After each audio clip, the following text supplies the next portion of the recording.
C'est plus facile pour les éditorialistes de s'asseoir sous une belle lumière, être maquillés, d'avoir des salaires qui sont souvent bien plus conséquents que celui du reporter de terrain qui va gagner 3 francs 6 sous.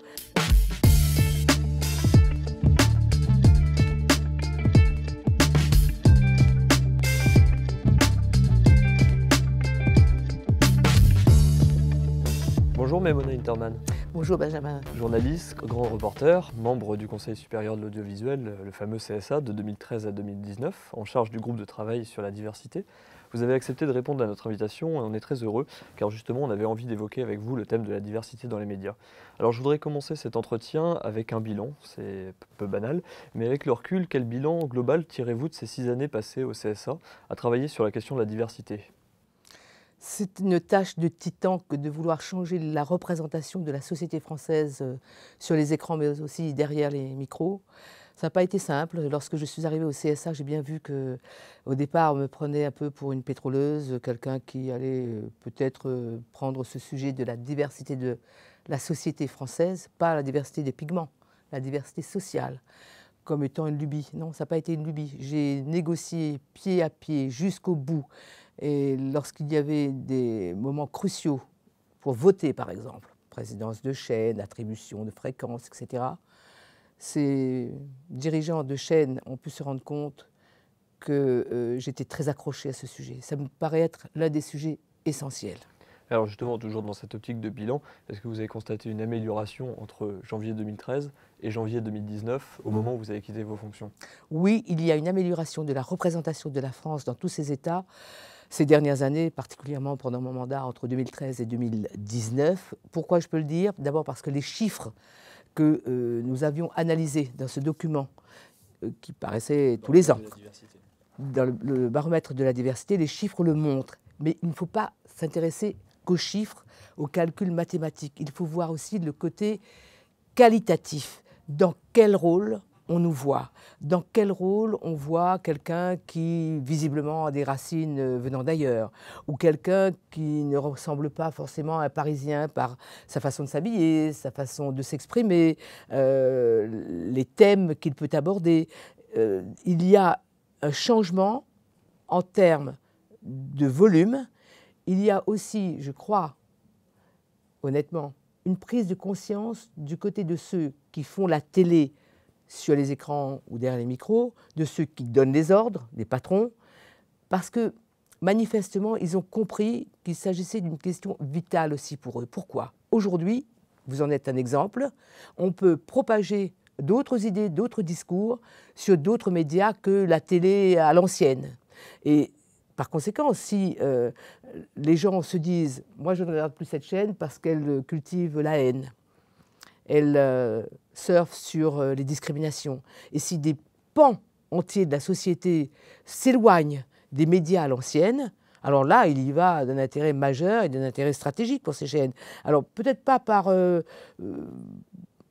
éthique, mais par calcul. Oui, les dirigeants de chaînes ont commencé à comprendre qu'il fallait mieux représenter la société d'une façon plus respectueuse parce que cela concernait leur propre fonds de commerce, si on peut dire les choses comme ça. Alors on l'a brièvement évoqué, chaque année le CSA dresse un baromètre de la diversité. Ce dernier montre, on pouvait s'en douter ou du moins le redouter, que la banlieue dite populaire ou les quartiers périphériques sont moins représentés dans les médias que dans la société. Qu'est-ce qui explique cela encore aujourd'hui ?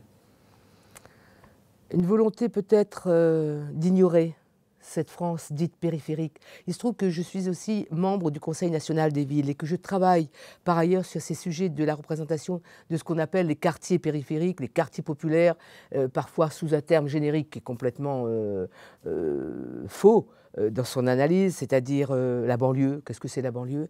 Et il y a aussi une ignorance. Pourquoi ? Lorsque vous regardez le management, la direction, les gens qui composent les équipes dirigeantes, regardez, comparez. Regardez les itinéraires, regardez qui est qui a fait quoi. C'est bien d'avoir des gens qui viennent des grandes écoles, c'est parfait. C'est très bien d'avoir des gens qui viennent des couches sociales, en principe plus éduquées, plus cultivées, en principe. Mais que savent-ils de la vie à Montrouge, à Cap-Breton dans les Landes, à Saint-Denis de l'île de la Réunion? Est-ce qu'ils ont été au contact des gens. Je ne dis pas qu'ils ignorent, mais c'est un manque de familiarité, de capillarité de la société, des gens tels qu'ils sont dans un bus. Souvent, j'ai dit au CSA, à ceux qui venaient, vous voulez pas venir avec moi prendre le bus 128 à la porte d'Orléans et d'aller jusqu'à Bagneux et au-delà? Alors ça faisait sourire, mais ça manque. Ce n'est pas une considération politique d'être d'un côté de la société ou d'un autre bord, mais c'est la volonté, à mon sens, c'est la mienne, de faire que la France soit plus justement représentée, que tout le monde ait droit à la parole, d'une façon décontractée, d'une façon respectueuse, parce que sinon, il y aura à un moment donné réellement un problème de cohésion sociale. Alors ce mot cohésion sociale, c'est un peu la tarte à la crème, tout le monde parle de cohésion sociale, du vivre ensemble, mais il y a quelque chose derrière. La France s'est construite de cette façon pendant longtemps. Elle a été relativement homogène malgré les apports extérieurs parce que tout le monde se retrouvait à peu près sur les mêmes piliers culturels, sociétaux et donc politiques. Mais vu qu'aujourd'hui nous sommes une société, qu'on le veuille ou non, très multiculturelle, puisque nous sommes une société très multiculturelle, alors il faut se mettre d'accord sur un certain nombre de fondamentaux, ne pas céder sur l'essentiel, mais ouvrir les yeux aussi pour savoir qui nous sommes. Je vous assure que les gens qui ont des racines étrangères, ce ne sont pas des ennemis de l'intérieur, comme on voudrait nous le faire croire. Et à force de montrer des images et d'entendre des sons très négatifs, volontairement biaisés, par ignorance ou parce que politiquement ça arrange certains, ça va nous jouer un très mauvais tour. Alors, je vais me faire un peu l'avocat du diable, c'est le jeu de l'interview sur ce thème-là. Pendant longtemps, on a utilisé le terme de discrimination positive pour évoquer un peu les sujets dont on est en train de parler. Là aussi, on a constaté que le message n'était pas forcément compris de tous. Après tout, une chaîne de télévision, des patrons pourraient avoir à cœur de s'entourer des meilleurs animateurs, des meilleurs journalistes, sans se soucier forcément des origines de ces différentes personnes. Le hasard fait bien les choses, vous allez me dire, parce qu'il y a des gens compétents partout, mais est-ce qu'on doit prévoir des sanctions financières, par exemple, contre les médias, contre les entreprises qui ne respectent pas cette diversité? Eh bien, il y a plusieurs points. Le premier point, c'est que les télévisions et les radios qui diffusent sur un périmètre gratuit doivent rendre quelque chose, car la fréquence hertzienne est un bien rare, précieux, très très cher. Une chaîne de télé, en fait, c'est construit avec des moyens relativement modestes, même si les équipements peuvent être coûteux parfois. Mais c'est la fréquence qui coûte cher. Or, la fréquence appartient à tout le monde. Elle appartient à ce qu'on appelle le domaine public. Donc c'est un peu comme si vous aviez un lopin de terre que vous le remettiez à quelqu'un pour qu'il l'exploite, donc il faut bien qu'il vous rende quelque chose. C'est le premier sujet. Le deuxième sujet, faut-il des sanctions? Mais oui, pourquoi pas? Précisément puisqu'ils exploitent une fréquence, ils exploitent un domaine public qui appartient au peuple français, c'est un très beau mot, le peuple français, eh bien il faut qu'ils soient en accord avec ce pourquoi ils ont signé une convention avec le Conseil supérieur de l'audiovisuel qui agit au nom de l'État. Enfin, il y a un point qui, moi, me paraît crucial aussi. J'ai fait une double mission à ma demande aux États-Unis et en Allemagne avec l'appui des ambassades de France. J'y ai beaucoup appris. Par exemple, aux États-Unis, les producteurs, le lundi matin, ils téléphonent aux chaînes qui ont vraiment mordu la ligne rouge en leur disant « Écoutez, si vous continuez, on va lancer des appels au boycott ». Il y a un groupe de pression avec des analystes notamment, ils sont près d'une centaine maintenant, qui s'appelle Media Matters. Je suis allée à Washington, je suis allée à New York et j'ai vu comment ils travaillaient. Et si nous, les gens, nous tous, nous nous rendons compte que telle ou telle chaîne, franchement, ne respecte pas la base fondamentale de la société, du peuple français, de notre accord, de notre constitution, alors il faut les boycotter. Et croyez-moi, s'il y a X millions de gens qui boycottent en disant « nous vous boycottons, nous ne vous regarderons plus », et si les gens les suivent, et s'il y a une sorte d'attitude civique, de choix civique, je suis persuadée que les patrons de ces chaînes réfléchiront à un moment donné. Alors justement, sur les sanctions financières, par exemple, certaines entreprises, on le sait, peut-être pas dans les médias, mais certaines entreprises préfèrent payer des amendes plutôt que de se résoudre justement à ces conditions de diversité. Et si on leur dit « on ne vous regarde plus », c'est la pub qui manquera dans la caisse. C'est le nerf de la guerre. Hein. Et puis, c'est le name and shame. On va vous nommer et on va vous harceler dans le meilleur sens du mot. Et il faudra le faire. J'ai été pendant 6 ans au CSA. J'ai dû, la plupart du temps, me taire. Et je suis obligée de me taire encore aujourd'hui à cause de la loi. Mais me taire ne veut pas dire rester sans agir. Et je continue à agir au ras des pâquerettes, dans les associations, dans les fondations, en allant dans les écoles, en prenant parti et en disant « oui, nous, les téléspectateurs, nous avons une marge de manœuvre. N'acceptons pas n'importe quoi. » Je me souviens très bien de mon expérience de terrain comme journaliste. Je me souviens par exemple de 1981 en Pologne, au moment de la déclaration d'état de guerre. Les Polonais ont obligé, les dirigeants polonais voulaient obliger le public polonais de regarder un homme en treillis présenter le journal. Vous savez ce qu'ils ont fait les Polonais? Ils ont pris leur écran, ils l'ont posé vers la fenêtre pour bien montrer à Jaruzelski et aux autres qu'ils ne regarderaient pas cette télé-là. Mais ils l'ont changé, le gars. Nous aussi, on peut faire ça. C'est un produit. La télé est un produit de consommation. Et les dirigeants qui sont à la tête de ces entreprises ne sont pas plus éthiques que monsieur X ou madame Y à la tête de telle ou telle grosse entreprise, parce que le but de l'affaire, c'est de ramasser de l'argent. Ils ne font pas ça juste parce que c'est tellement beau de faire de la télé, ça sert à unifier les gens. Mais non, ils sont là pour le business. C'est un business comme un autre. Donc, agissons comme des consommateurs, comme les autres, avec juste peut-être une précaution. C'est que les images et les sons fabriquent notre imaginaire, donc fabriquent notre manière de vivre ensemble. Je suis devenue très vindicative là-dessus, parce que j'ai vu comment ça se passait.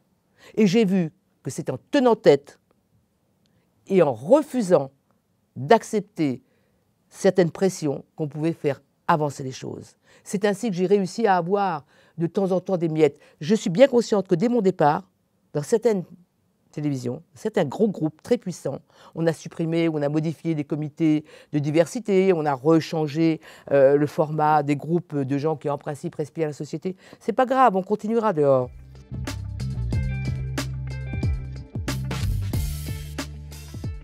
Alors, vous avez évoqué le boycott, toujours avec votre recul et votre expérience au CSA. Est-ce que vous comprenez plus facilement que certaines franges de la population, je pense notamment aux gilets jaunes, c'est un réflexe, ont l'impression que les médias sont totalement déconnectés de leur réalité à eux? Je ne crois pas que les médias soient fondamentalement déconnectés. Je pense que les journalistes, en particulier, qui souvent sont dans des situations précaires, les journalistes ou les techniciens, savent très bien dans quel état se trouve la France. Mais ils ne décident pas du contenu des conducteurs. Il peut y avoir des moments dans les conférences de rédaction où ils peuvent faire entendre leur point de vue, mais eux-mêmes sont entraînés. Chez les journalistes, et les gilets jaunes devraient le savoir, parmi les gilets jaunes, il devrait y avoir beaucoup de gens du monde des médias, car le monde des médias s'est considérablement précarisé, paupérisé. C'est un monde aujourd'hui qui vit avec très peu. Je connais énormément de jeunes qui sont obligés de quitter la profession parce qu'ils ne gagnent pas assez. Donc que les gilets jaunes fassent alliance avec eux plutôt qu'ils les vilipendent. Et en tout cas, pas de violence à l'égard de la presse. Pas de violence à l'égard de la presse. Car ce serait tuer dans l'espoir ceux qui pourraient justement mieux les comprendre. Le problème n'est pas les journalistes, le problème c'est la couverture qui est exigée par ceux qui sont aux manettes, qui décident. Quand on regarde un peu comment monte la pub, par exemple, le volume de la pub, même si les jours de grandes manifestations, certaines chaînes d'infos ont délibérément choisi de supprimer les écrans publicitaires, il n'en demeure pas moins qu'ils créent une sorte d'accoutumance à les regarder. Donc, ce ne sont pas des enfants de cœur non plus. Mais les Gilets jaunes, ce mouvement ne me surprend pas. Je ne l'ai pas prévu, évidemment. Mais je comprends très bien qu'au fil du temps, les 9 millions de personnes classées comme pauvres en France, de toutes couleurs, de toutes origines, que ces gens en ont marre d'être traités comme des ploucs et comme des riens du tout. Moi, je viens d'une famille où j'ai un frère qui était taxi, un autre qui était longuement au chômage, une autre qui a été aide-soignante, une autre qui a été femme de ménage, etc., etc. Et je vois très bien que pendant longtemps, ils ont considéré « oh, on est des gens de peu, on est des petites gens ». Mais quoi? On est des citoyens comme les autres. Est-ce que vous avez vu, vous, beaucoup de fictions où on représentait des héros ou des héroïnes sous les jours de ces mamans qui vont travailler 2 heures le matin à faire du ménage pour nettoyer des bureaux, qui traversent tout Paris pour quelques heures de ménage et le soir qui reviennent. C'est où les histoires là-dessus? C'est où? Ça reste à faire. Pour revenir justement au traitement des médias, est-ce qu'il n'y a pas une confusion chez les Gilets jaunes, mais chez les citoyens français en général, entre éditorialistes, ceux qui donnent leur avis, ceux qui donnent leur opinion surtout, et journalistes, les fameux journalistes de terrain dont vous parliez, et notamment les plus précaires? C'est plus facile pour les éditorialistes de s'asseoir sous une belle lumière, à être maquillés, d'avoir des salaires qui sont souvent bien plus conséquents que celui du reporter de terrain qui va gagner 3 francs 6 sous et de pérorer. Et justement, celui-là, souvent, lorsqu'on l'écoute, ne se trouve pas en adéquation avec ce qui se passe dans le pays. Il lui manque juste le contact avec le sol. C'est comme si c'est une voiture qui roule sur du verglas. Les gilets jaunes, au fond, ça pourrait être chacun d'entre nous. Chacun d'entre nous, à son tour, pourrait revêtir un gilet jaune pour une raison ou une autre. Mais surtout pas de confusion entre ceux qui sont sur l'avant-scène et puis la troupe. Et la troupe, c'est la plus grande partie de ceux qui travaillent vraiment et qui travaillent très dur. Un reporter fait un métier très dur. Il faut aller chercher des infos, apporter une originalité, et c'est certainement plus compliqué aujourd'hui qu'à mon époque où j'ai commencé, parce que la concurrence est redoutable. Donc la concurrence pousse les uns et les autres à aller plus loin, à oser davantage, et surtout plus vite, parce qu'on a moins le temps de vérifier. Je n'ai pas travaillé du temps de Mathusalem, moi j'ai continué à exercer jusqu'en 2013, au moment de ma nomination, mais même entre 2005, au moment de l'arrivée du groupe pour la première chaîne d'info, et 2013, le paysage avait considérablement changé, et je me souviens que même à France 3, on s'amusait souvent à regarder les écrans de la concurrence qui allaient plus vite, avec des moyens parfois pas toujours plus importants, mais qui étaient déployés comme un effet de loupe sur tel ou tel événement. Et la tentation était d'imiter, était même de copier, était de s'inspirer de ça, ce qui est un danger flagrant quand même.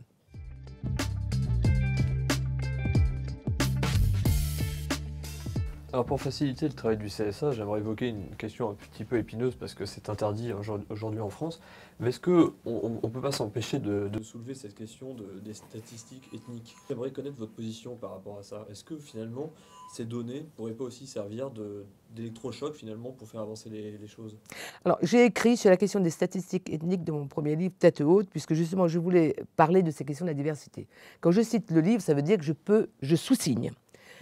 J'ai toujours pensé qu'un patron d'une PME qui va vendre un fromage, eh bien, il a besoin de mesurer le marché pour savoir si le fromage qu'il va vendre correspond à sa cible marketing.